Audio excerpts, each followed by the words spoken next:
Welcome to the SDA Housing Podcast, brought to you by NDIS Property Australia. Before starting this episode, we need to provide a general disclaimer. Information contained in this podcast is general in nature only. It does not take into account the objectives, financial situation, or needs of any particular person. You need to consider your financial situation and needs before making any decisions based on the information in this podcast. And you should consider seeking independent and professional advice for your personal circumstances. All right, let's begin. Hello everybody, my name is Min and I'm your co-host with Debbie from our office here at NDIS Property Australia, and you're listening to the SDA Housing Podcast, a show that explains, highlights, guides and brings awareness about all things SDA in this ever-changing NDIS world. Debbie, today's topic, what is it? Min, hello. We are talking today about future-proofing. A topic that's been asked about for the last 2-3 years, and I guess it's taken us this long to put it all together. And yeah, it's going to be a nice long episode here. I think an hour, Debbie, or more. What is it? Oh, wow. Well, there's a lot to talk about, that's for sure. And yeah, this is a subject that often comes up when we are speaking to people looking to build an SDA. How can I make sure that my property's better? How can I make sure that I attract tenants? Well, this is how you do it. And we're going to give you a bunch of ideas of what you can do, steps you can take, things you can add to your home at the design stage or at the fitting out stage that will attract participants into your property. Now, we're not saying to everyone who's listening, you've got to do all of these things, right?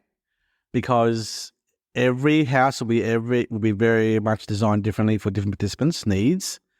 And we've just simply put everything on paper, and we want to be able to read through it, explain it, and analyze it, and just give you, our listeners, a bit of ideas. And so sit back, relax, have a pen and pad, and then let's go through it, I guess. Yeah. Yeah. Debbie, how should we do? Should we go through one by one and explain and talk about it, or should we read through it all quickly and then let's go back to analysing it one by one? What should we do here? I think we'll just go through them one by one. Okay. And analyse as we go. Okay, cool. Rather than repeating ourselves a little. No worries. Will you start, Debbie? Okay, so the first point we got here is making sure that if you're building it in an area or a land estate, it's an area that's got 70% plus of owner occupiers. So this is about a location, best practice. Yeah, best practice is don't build your investment in a investment estate where 89% of all the blocks of land are sold to investors, because you then end up having your participants in a what's the word, lower socioeconomic area, perceived as, because everyone's renting and no one's doesn't really care because they're not an owner. Yeah, with the owner occupiers, you're going to have a lot more ownership of the area, of the streets, of the roads, of the surrounding facilities, I guess. Yeah, so look for those land estates which are stocklands, land lease, which are public companies, which are a good indication of where you can invest your money or your investment in for SDA. But something I've raised in the past is also having a separation between SIL and SDA providers. This is an intangible, not a tangible, but don't work with a provider that wears two hats. Yeah, really important. I've actually spoken to a couple of providers on this very subject the last couple of days. And one was a provider I met in Adelaide at the SDA conference, and she has her own participants. They're all robust. She needs SDA properties for them. So she has got her SDA provider license as well as being the SIL provider. She's going to be building her own properties to house her own participants. So in that instance, it's probably not such a big deal that the SIL and the SDA is the same. I was also speaking to a provider this morning who is a relatively newly started provider. They do SIL and community access, things like that. They've applied for their SDA provider license. Now, they don't have any participants, any clients who have got SDA funding, but they want to be an SDA provider and ideally provide SIL supports as well. And I said, okay, you probably need to be looking at doing that differently. And so this is where the SDA and the sill provision should be separated. Moving back on track, height adjustable systems. Debbie, give me some examples, Debbie. Obviously, things like kitchen cupboards, the sinks, stove cooktop, bathroom sinks, not just kitchen and bathroom, but bedroom, all the wardrobes in the bedroom, laundry lines, those sorts of things. Height adjustable lounges, recliners. Reclining lounges, They can also be adjustable as well. Tables as well, chairs. So anything that will make participants' life easier if they were in a wheelchair would be applicable. There's some good companies out there like Hatefully and Inclusive Living, which sell these products to the builders. And you I think in the SDA standards for FA and HPS, the only minimum requirements are that the kitchen has to have one bench top that is height adjustable. But, I mean, they should all be, really. And the cupboards, the overhead cupboards should have systems that will lower them so that someone in a wheelchair is able to actually access things in those cupboards, as in the bedrooms too. The cost for all these little height adjustables is probably going to be about 20 to 30 grand. But the problem is these builders, they actually add another 20 or 30% margin on top of that, which makes it 40 grand or so. So it's a little bit expensive there. You've got to be very mindful of how you spend your money when it comes to future-proofing your asset there. Next one is lighting. Lighting around the house. Now, I reckon lighting could be covered natural lighting as well. You know how there be some houses have that square natural light from the rooftop going down to the mirrors and goes into the house in those dark spots. Have you ever seen that before? Yeah. Yeah, so natural light from vertical. Yeah, up top skylights and those all the windows that are up at close to ceiling level, just allowing that extra light in. But also lighting at night sensors. So people come out in the night when it's dark, it actually turns on along the edges. Could be nice to automatically there as well. A topic, next one is fire sprinklers. We keep on talking about it. We love fire sprinklers. Yeah. Everyone should have them. We're now seeing a lot more builders implement fire sprinklers now. We're seeing one of our builders in Melbourne called Luxon. Another builder of ours in Perth is Dana, and all their builders are all their sub-building teams are doing fire sprinklers. Other providers coming out saying we only look after SJ properties as a manager, SJ provider, if it's fire sprinkler as well. So we're seeing a lot more of that coming out across the marketplace, which is really good to see. Sensory gardens. Now, I reckon if you hire a landscape architect, I don't know what the costs are, I'm assuming 4, 5, 6 grand, and then them implementing 10 or 15 grand worth of cost to implement a nice, lovely garden, Debbie, it'll be really good, wouldn't it? Oh, absolutely. And not just a sensory garden, but even maybe, vegetable beds where people can actually try their hand at growing their own. Imagine some palm trees in the back, some roses and flowers, a little fish pond, just a sensory garden, a herb garden as well. Just this being put in the backyard from the very start could just lay a wonderful, a wonderful foundation for participants to say, wow, this is my home forever, rather than walking out the back and just seeing some yellow lawn and that's it. Yeah. So landscaping, I think, is really important. Yeah. So there's minimum gardening and landscaping, and then there's going over the top here. And then for 10 grand or 15 grand, it's worth it, I think. Yeah. For sure. Next one. An accessible motor vehicle in the garage. This is something we've talked about quite a while year ago. Yeah. Not recently. If you're an investor or developer who has multiple houses in a row or multiple apartments in one building, having an on-site motor vehicle, accessible motor vehicle, could be worth consideration. It really is. I mean, if I was a tenant, a participant with 2 other people or so in wheelchairs, I would want to actually have a car on site to take me everywhere. It would be wonderful to do because... Yeah, a vehicle on call rather than waiting for a maxi taxis are very costly. We're talking $60 to $80 at a time each way for half an hour.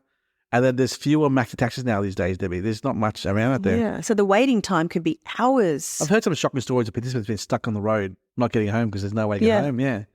So again, it's an 89 grand cost, brand new, or a second-hand car is probably 25 to 20 to 40 grand. But again, it's another one of those ideas where you can implement into your investment property or SDA housing and make it more better for the participant in the house.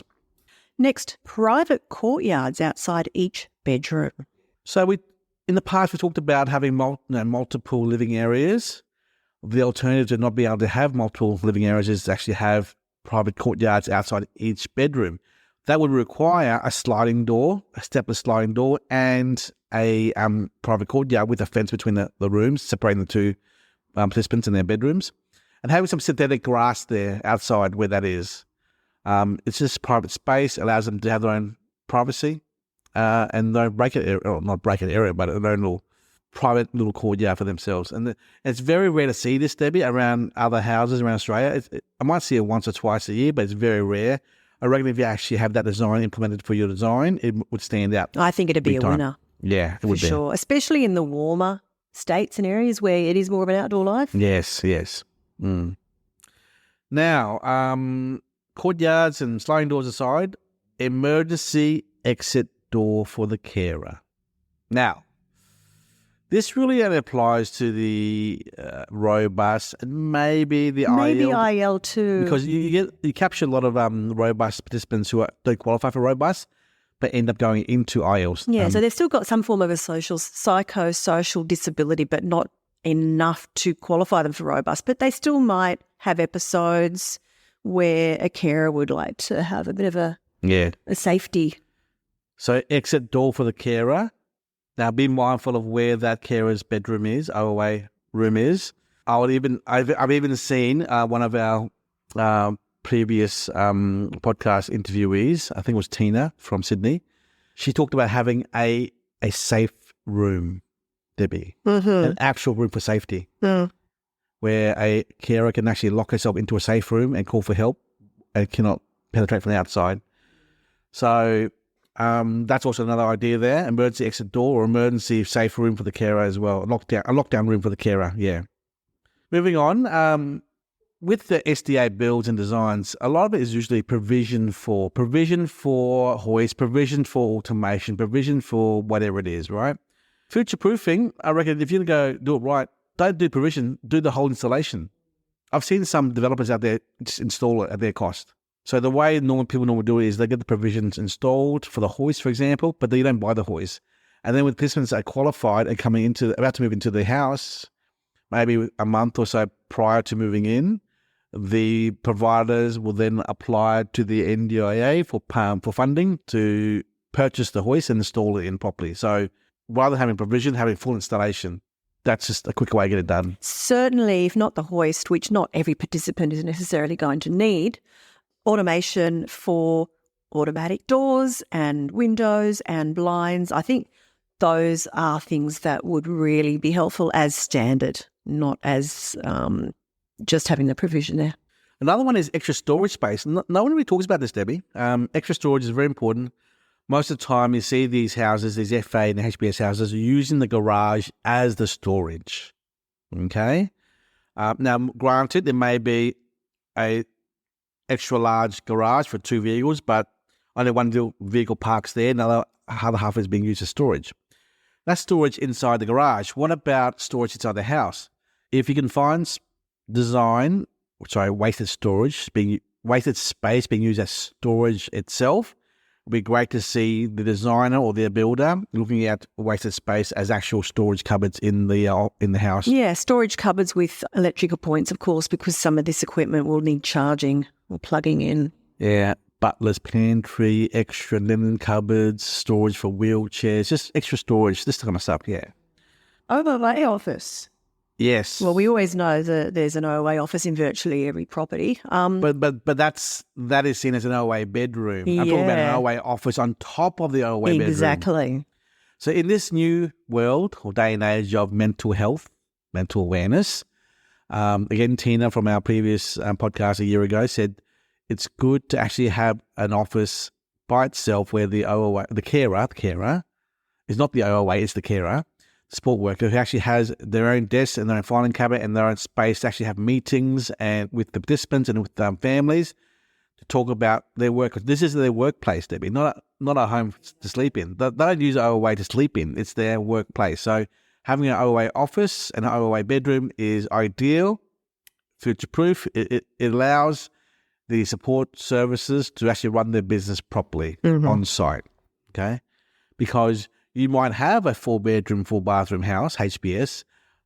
It's not just one carer there. There's actually one on site, yes. There might be another 1 or 2 more running around the house doing other things with the participants in the house as well. Yeah, and even if you've got participants that have 2 for 1 care, so they need 2 carers with them, you could have 4 or 5 support workers in the house at any one time. So making sure that's a decent-sized office space. Especially if they exercise their choice control rights to choose their own SIL provider. Yeah.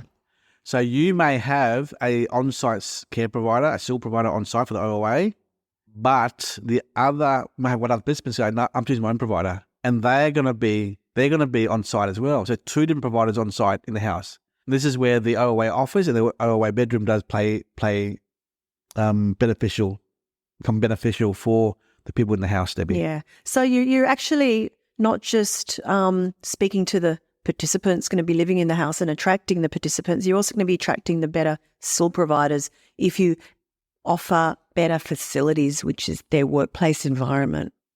Moving on, a second living space. Unless you have a second living space, like a media room or a spare empty room, other than the living room in the kitchen, you're not going to get a third participant. For sure. Yeah. So second living space, media room, courtyard, large alfresco area. Space is good. No one wants to be crammed up in a little tiny house with no space. So again, second living space is always paramount. I think should be a minimum standard for all houses of SDA. And speaking of which, I see a lot of houses designs with the wraparound pavement around the whole house. So they can, again, have their own courtyard or have their own space around the corner outside without being stuck in the alfresco area, you know.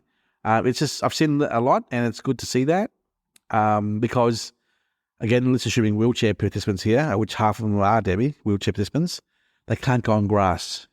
That's right. Yeah. For them outside is alfresco. What, is that it? You can't go anywhere else? Having that wraparound concrete pavement around the house is also good as well. Totally. Just gives them more access to their own home.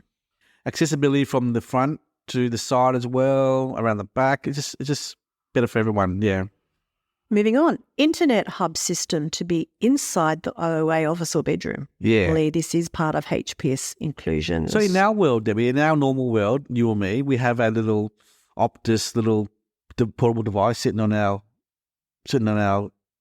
living room somewhere, isn't it? In our normal life, ourselves as able human beings, right? But in the world of SDA and NDIS, you want it inside. It's a centralized area for internet inside the OOA office where it can't be accessed by other participants. And if there's a problem, it's going to be dealt with in there. Yeah. You don't want someone sabotaging outside the living room or whatever. Yeah, keep it safe and secure. Solar panels. So, Debbie, you know why this is important for HPSs? I guess they could be using more energy. This will keep the costs down. Battery backup. HPS houses and apartments have battery backup. You need solar power to charge the battery backup. Because if you have a participant who is on ventilation or other life medical support, right, that is required as a minimum for HPS. Now, Brendan, I went to Brendan's apartment in Logan Lee about 4 weeks ago, Debbie. He was telling me how their apartment where he was living, the battery backup was there for the apartment, not for the lift. So when there was a blackout, he couldn't get out. Okay. So again, be very mindful of these although I guess a battery would have to be pretty damn big to power an elevator. Yeah. Good point. But in that case, I would imagine that they should have backup generators. Yeah. But look, all something to consider, especially if it is a small apartment complex. But yeah, moving on.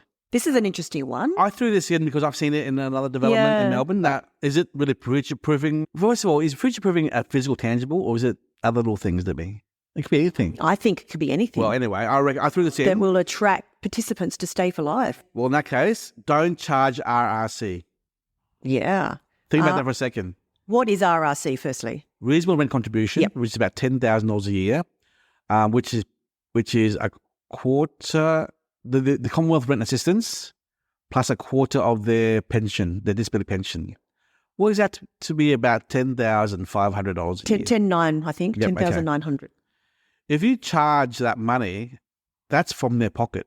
I've seen a developer called Project Friday, SCA by Project Friday, where they don't charge that $10,000 to the participant's pocket. It means they get, again, the Commonwealth Rent Assistance is something else, right? But that quarter of that pension is about $7.5, $8 grand there. That's $7 grand they've got to spend a year now.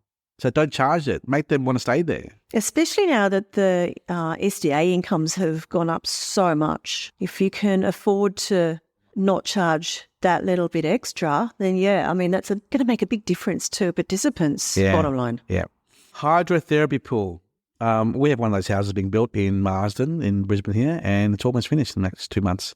But having a hydro pool in the backyard is standing out. Now, I recommended my client to do it because I said to them, look, you're coming in the back end of all the potentially oversupply of builds of HBS in the Logan area. The only way to stand out is if you put something different into your house. And they said, yep, let's do it. $70,000 cost for a hydrotherapy pool in the backyard as well. Okay. So again, that's another idea to future-proof your house. It's especially in a hot area in Queensland. Having a pool in the backyard is awesome. It is for participants as well. Absolutely. Who doesn't love a pool? Yeah, exactly. I've noticed, Debbie, with next topic is powder room. Mm. A lot of the 4-bed, 4-bath or the 3-bed, 3-bath houses, they don't have powder rooms. That's in the toilet by itself. It's just they're all in their own rooms. Yeah, and I think this is a major failing. I mean, at least the carer's bathroom should have entrance from the hallway or from the common areas, but having a separate toilet for guests, for other carers, we just said that there could be several carers in the house at one time. So, have an extra half a bathroom. Yeah. Over and above the one for each bedroom. So if you have a 4-bedroom house, 4-bed, 4-bath, add a powder room toilet. If you have a 3-bed, 3-bath, add a 4th toilet in the house. Yeah. We've covered already second living space already with families to come visit. That's fine. But fully or partially furnished house. That's another really good point. I reckon, Debbie, the full furnishing of a house is probably 25 to 30 grand. 30, yeah. And by fully furnished, we're talking about all the white goods, kitchen, dining, furniture. TV, linen, plates, pots, pans. Not bedroom furniture, because I would imagine that the participants would often be bringing their own. Again, maybe. It depends on who's coming. So it could be no furniture, partial or fully furnished. It just depends.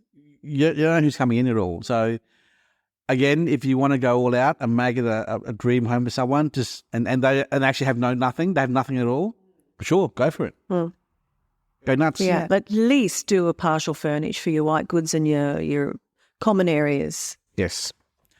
Another one, Debbie, is adjustable medical beds. We're looking at doing some work with a large developer in Melbourne, and medical beds, it's just height adjustable. It's good to have. I mean, you may not have to have every bedroom there, but at least one or so. And again, look, I'm not an expert. It's between the participant and the care provider and the landlord who may want to make things more easier for their lifestyle needs in there. You know, just ideas of what could be included. Yes. Yeah. Now, we recently had a respite inquiry about 2 months ago, Debbie. Right, or no, it was an SDA. Bariatric inquiry. Bariatric patient of someone who they said she needed 2 meter doorways, but I think it might have been 1.2. It's 1.2. Yeah. Yeah. So the average home is 820 millimeters. Yeah. ILs for SDA is probably 920. I think we should see normal standards as 1020 millimeters for wheelchair accessible homes. Debbie, what does bariatric mean? Please explain that. Bariatric is basically obese. Someone who's very large, yep, barely moves, it's hard to get in and out of. They will need a very large wheelchair, electric wheelchair, obviously. So, and larger than normal doorways and hallways. So maybe having one of the rooms as 1.2, 1.3 meters wide as a doorway entrance. As a standard doorway entrance, yeah. Again, moving on from that, hallway width. Again, Tina from Sydney said to me she wants to see 1.5 meter wide hallways. Standard, yeah. And that's certainly good. For wheelchair. Yeah. Again, that's not standard. Standard's probably 1.2, I think it's 1.2. I don't know, something. It's definitely smaller than that. Mm. But again, it doesn't cost money to actually have a 1.5 meter. Like having a doorway an extra 10 to 20 centimeters wider, it doesn't cost any money. You know, it's just space. Yeah. I mean, certainly having hallway width a bit wider is going to take space, But if that's planned for initially, and hey, if the design is such that you haven't really got much hallway space anyway, then it's not going to make that much difference. Yeah. But it will make a huge difference to the participants living in the home when they've got that room to move.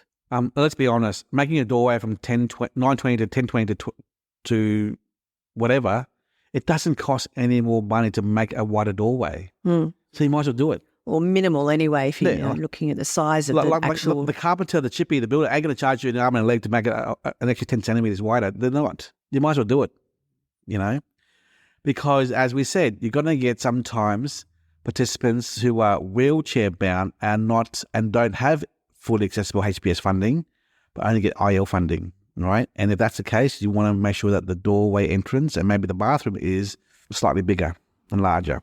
Moving on. Hoist provision. Debbie, have you noticed in photos and designs, some of the hoist railing going from the bedroom doesn't go into the bathroom? Have you noticed that? Yeah, that's quite common because there's a door there. So how can you have the hoist in the ceiling connecting it all the way through? What you do is you have a gap. So there's no actual doorway. There's no door. Oh, yeah, there's no door. Yeah. There's a doorway but no door. But above that doorway section, there's a open square section where the rail goes all the way in. Yeah. Yeah. So it's one hoist that goes all the way from the bedroom through to the bathroom. Yes. So we don't see enough of those. I think we should see more of that. Again, future-proofing. Talk to your assessor and your designer, having it all the way in. Yeah. When I was at Brendan's apartment, I learned that not enough light switches. In his wheelchair, he can't reach over with his on one side. So he says, if there were more light switches in this bedroom, it would be easier for him. So again, as an investor or a landlord, have more light switches, have more power points, have more TV points around the house, have more USB plug-in cables. These things cost $40-$50. But you just and they can be positioned pretty subtly as well. It's not like you have to have the whole wall covered in points, but just having those in areas where they're more accessible depending on someone's... But I've seen NDIS houses there, and sometimes I walk in there and it's just two plugs. Yeah. Is that all? Like, I think, again, use a bit of common sense here. If you were living in this house, wouldn't you want to have more than two power in the bedroom? I mean, it's a failing in regular property as well. I've got into so many houses that I've rented or whatnot that just don't have enough power points anywhere. Yeah. And I'm sure that anyone who's moved into a house or bought a house or rented a house, that's such a typical problem. I just don't know why it's not a standard to have more points everywhere. Some designers and some builders don't think outside the square. Yeah. They're just lazy. Yep. Sorry to all those lazy builders out there. More power points and switches, please. Please. So your USB charging point outlets around the kitchen. The kitchen bench, the kitchen island. That's a great place for people to be. Now, obviously in wheelchairs it's different because it's a height adjustable one there, so a little bit different. But if it was an IL, right, or a robust, then you wouldn't need height adjustable kitchen island. But even still, having that in just away from the kitchen corner, but having it there with enough outlets and power points would be good. Island benches are amazing, and if you can be put in, I think it's always. But also benefit. an island bench away from the walls to make it an actual island. Yeah. So, and then there's... They can walk around it. Yeah, of course, a proper island bench. Now, I want to talk about this very, very seriously here. Having a kitchen island as an actual island, not against a wall, means that the carer is not trapped in the corner of the kitchen. So you got to think safety. Yeah, so no U-shaped or galley-style kitchens. Having that accessibility all around. So safety is very important, everyone. This is the working place of a provider and their carers, and they need to be safe. Okay, if they feel trapped in the corner of the kitchen, then that's not a good thing. Okay. Another thing is security systems around the house with light sensory and cameras outside. Look, safety is very important, Debbie. I mean, we hear on the news every day about people breaking in, people stealing cars, people assaulting people in the homes and everything. I think it would be nice to actually have a bit of sensory lights and cameras in the backyard and front yard. You know how, if someone were to jump the fence and go in the backyard and looking at in the dark, no one knows what's going on out there. But if you have sensory lights, it turns on really bright at night. Yeah, it keeps the burglars away. And I'll just say, look, Security systems around the house would be nice to see. I don't know how that plays in with the whole privacy. Well, privacy is inside, not privacy outside the garden. So I think it should be fine outside. But yeah, think about that as another option for the house as well. What else? Any other thoughts, Debbie, about other things? Well, you've got a few more notes here about steps that can be taken, I guess, just other considerations. So start outside, consider the approach to your home, including parking if you have mobility impairments or if you are going to be building a wheelchair property. Declutter and move furniture around to give way to wider pathways. So yeah, really important. If you are going to be particularly buying furniture, furnishing the property, make sure it's not going to be cluttering up. When people are in wheelchairs, they need more space, and that just keeps getting forgotten about all the time. Carpets and rugs, not a good idea. Other tripping hazards like cords. What else have we got here? On the topic of carpet, again, I'm talking seriously here, serious safety topics here. Vinyl flooring, good. Carpet, Bad. sometimes no. As a listener, you're wondering, what's wrong with carpet? What's wrong? What's wrong with that? I was talking to a provider once, and they said to me, carpet's not good in a robust house. And I said to them, why? What's wrong with carpet? In the robust, yeah. Mm-hmm. And they said to me, well, if they just sit there all night just picking away the carpet, picking, all right? What's on the carpet, Debbie? What's under it? The Nails, yeah. right? Well, let's say there's no nails. Let's say we're wrong. There's no nails, right? This is glue. You get the carpet up. You can use it as a weapon to throw on someone and choke someone with the carpet. You can tear apart carpet as a weapon as well. Self-harm, harm on others. So again, depending on what type of house you're creating or building, yeah, is it an IL, is it robust, is it FA or HBS? There is certain elements of the house which should be considered. Now Elizabeth went in to look at a robust house about 2 months ago in Melbourne, and I said to her, just when you go in there, this is your first time into a robust house, think safety. What can you be seen as a safety hazard in the house, right? And her mind clicked. It's like, oh, I didn't realize that. I said, yes, that's robust. So you always got to think the environment, the nature, and the equipment, and the furniture, and everything in the house, which makes it a house and a home, about safety. Okay. So again, future-proofing your house. And I know I'm going off track here. So future-proofing. You want to make the homes future-proof so that participants and the investor feel good about this. Now, on the topic of robust and robust housing, and this is about future-proofing here, people don't realize this, but creating bolted-down furniture in a robust house is the way forward. If you can't lift a table and you can't lift a chair, you can't use it as a weapon, okay? Oh, yeah. Now, we're talking about robust here, and we're talking about future-proofing. If you want to future-proof your house, which is a robust house, bolted down furniture on the alfresco area, bolted down armchairs and tables, bolted down chair, like it. Or at the very least, extremely heavy furniture that cannot be lifted. We went and had a look at the property down in Loganholme that was robust villas, and the furniture in there, we were all trying to pick it up, and it was almost impossible to even get it an inch off the ground. And sometimes these participants have got almost superhuman strength to pick things up and throw them for pieces of furniture through windows and doorways. So that's really important, I think, for robust. And I bring this up to our listeners because, first of all, there's not enough robust housing being built, right? We know that. So I think a consequence of that is going to be seeing a lot, I don't know, some or a lot of robust participants moving into IL houses. Because if you've got nowhere to go, there's nothing for want of anything else, potentially. Yeah. But yeah, moving on. Voice-activated lights, voice-commanded smart appliances and fittings. They are the ways to make the house future-proof as well. What else? I think let's focus in on the kitchens here, wheelchair-friendly kitchens. There's a lot that is in the design specs as minimum, but, there's so much more that should be done. Obviously, we've already spoken about countertops and sinks and cooktops that can be height adjustable. but all the shelves and drawers can be pull out so that they're easy to reach. Lever handles instead of knobs on cabinets and drawers. Wall-mounted ovens and microwaves at lower height.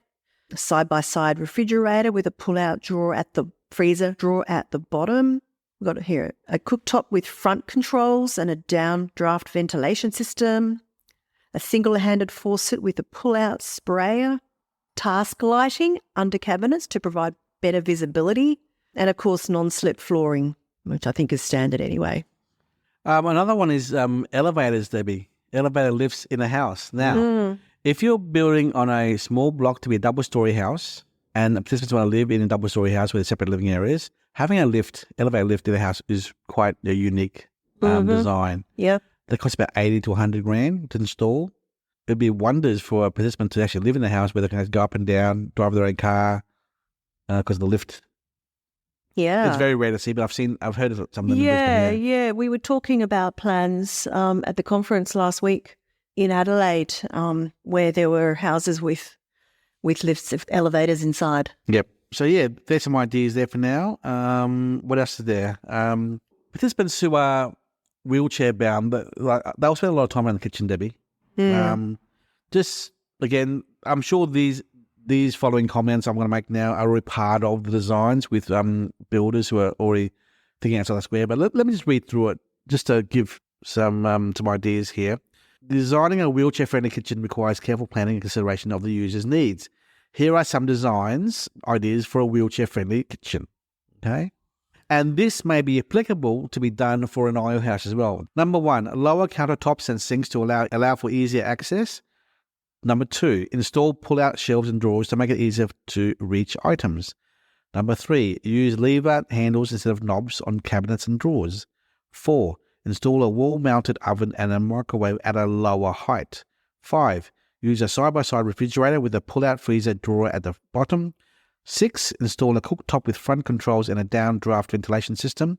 7, use a single-handle faucet with a pull-out sprayer. 8, install task lighting under cabinets to provide better visibility. There you go. Lighting in cabinets. I didn't think about that. 9, use non-slip flooring to prevent falls. And number 10, add a ramp or lift to provide access to the kitchen. So I think those were the points that I'd just gone through a moment ago, but I think they're really important to clarify them again. And all of these things, whilst the majority of those are over and above the minimum standards, they should be standard. Yes. So I think that kind of covers all of the points that we had noted down here on. Can I add another one, Debbie? Okay. My personal idea. Having a inbuilt barbecue kitchen thing outside in the alfresco area. Who doesn't like an outdoor barbecue? Yeah. Like if the alfresco area was big enough and the garden area was big enough, having a barbecue, like these things cost 10 grand, by the way, so $10,000. Having an outdoor barbecue area built into the wall, fully high-end stuff, and a big alfresco area for friends and family come visit and have a party in the backyard. That's another awesome idea there. Definitely. So I think we've covered everything today. There's a lot of ideas in there, and as Min said at the beginning of the episode, they're just ideas. You certainly haven't got to do them all, but, I think a lot of these things should be implemented as standard inside specialist disability accommodation homes. Certainly when it comes to space, storage. And okay, just going back onto the storage, we talked about storage space for equipment and wheelchairs. We didn't talk about storage cupboards, extra linen cupboards. I mentioned it before. Bathrooms. You see these plans and images of bathrooms, high physical support bathrooms. They're huge, and they've got a toilet in one corner, and they've got a sink in the other corner, and they've got a shower in the other corner. And there's all this empty wall space. Where are the cupboards? Where's the storage space? So more regular storage space as well in the bedrooms, in the bathrooms, in the hallways. Yeah. Another idea I have, and this is the last idea I'll give on this episode today, is imagine going into a house and call it a small block, 3-bed, 3-bath, 1-car design house, and there's one OA bedroom, there's no office, and there's no second living space. Build a study nook in the living room, Debbie. Like, imagine a wall just cut in 1.5 meter wide, and this is just a nook. They can sit there in their chair or in their wheelchair with a laptop on, just do their own thing without worrying about going to an office. There is no office, right? To do their own little thing there, or even having a study nook in the bedroom. Study nooks, another great idea.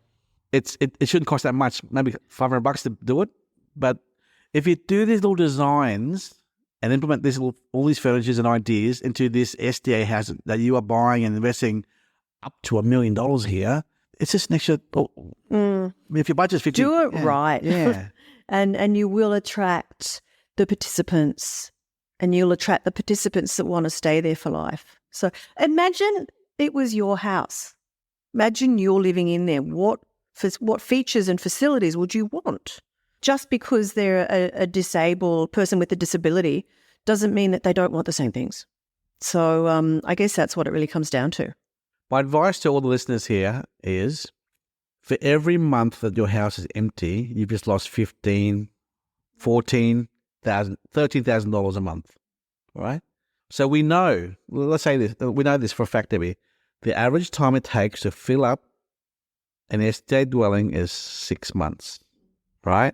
So you just lost 6 months times $13,000, which is how much? $90,000. Guess how much to implement a lot of this stuff here? 50 to 70 grand. So I'm saying to you, Mr. Investor, who's listening, if a person had walked into a brand new build in a lovely area with amenities, and it's 3 bedroom, 3 bathroom with a courtyard and a study nook and lighting and a sensory garden in the back and a larger fresco area with a barbecue section and extra storage space and plenty of lighting inside with lots of TV points around the house and power points and plugs and fully furnished as well, right? It is a dream come true for a participant. Like, everything I wanted is here in this gorgeous, fully furnished, linen provided, lovely TV, lovely beds, everything all done, and high tech as well. Why would they say no to that? They wouldn't say no to it, because every month that your house is vacant at the very start, it's costing you money. Number one, every month that, and if they were to depart the house, you're losing money every month while it's vacant. The only way to ensure that it's filled up all the time and it's never vacant is delivering the most awesome, best house that they will want to live in. Yep. Certainly build it way better than everyone else is building in the same suburb. And you will attract the best participants. You know, I don't mean to be crude here, but if you're pulling in $150 grand rent a year, gross, for 20 years, that's $3 million, right? Without inflation, you add inflation, we're talking about $4 million here, right? This is a $4 million investment for you as an investor, at best. At best. If it's fully occupied, never empty, and you're pulling in $150 grand a year, times 20 years, right? That's $3 million to $4 million of income there. Spend a little bit more now. Spend the extra 30, 40, 50, 60, 70 grand up front now, right? Including the sprinklers too, by the way, plus sprinkler cost, to ensure that your house is future-proofed and will never need to be fixed up ever again because you forgot to add the sprinklers, or you forgot to add the furniture, or you forgot to add the lovely backyard gardening. Okay? So I guess this comes down to, if you do have a minimal budget and you still want to get into an SDA property investment, you really need to think long and hard about whether it's something that you can feasibly do. Because if you just want to spend $600,000 or $700,000, you might not be able to get much for that. You might not be able to afford any of these future-proofing ideas, and you might be left with a stock standard SDA home that meets minimum standards but is never going to attract participants. And at the end of the day, you're not going to have a viable investment. So it really is important to consider whether you can afford this, and to build it right and to build it future-proofed will cost extra. But as Min said, at the end of the day, with your income that you're going to get, it's well worth it. Now, I want to go back to one of the future-proof topics that we brushed through very quickly, but I want to go back and talk about it here, and that is the wardrobe in the bedroom. Okay, To us as normal human beings who are able-bodied, let's walk in, coat, hanger, shirt on, and walk out the door, right?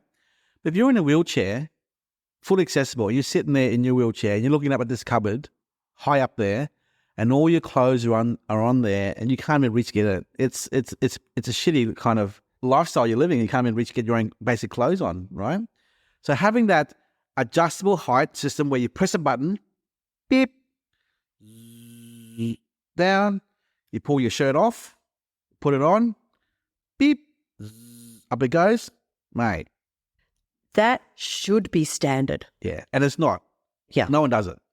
The minimum standards are so poor. You've got to really understand that. And too often we hear builders saying to investors or agents, what's wrong? It's minimum standards. And the response should be, dude, really? Just because it's minimum doesn't mean it's appropriate. Okay?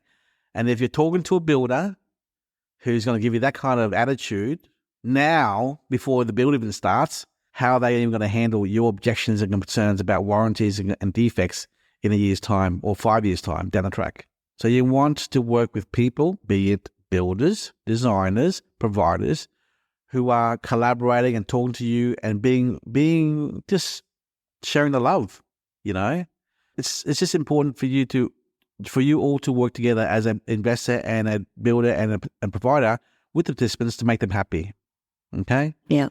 Because the funding follows the participant. And if they are unhappy, they're going to walk out the door and you'll never see them again. Yep. Okay. That's what it's all about. Make them happy.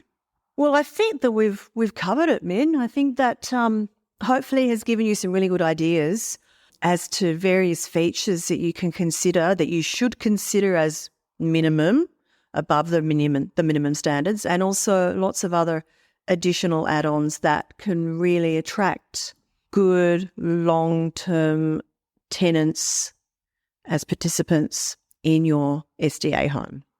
And listen, if you have some ideas, things you've seen that make sense, let us know. Yeah, absolutely. Email us, tell us about what you've seen that is a good future-proofing idea, because we want to share the ideas in the community. We want to get ideas from other providers, what they've seen works well. We want to implement these ideas and share the knowledge across the SDA indoor space so that we all give back and help these participants have a better life for themselves. Yeah. So, yeah, if anybody wants to discuss any of these ideas more, we'd be very happy to do so. So do remember you can easily contact us by just calling our office number or sending us an email, info@ndis.property, or call us on 1300 254 397.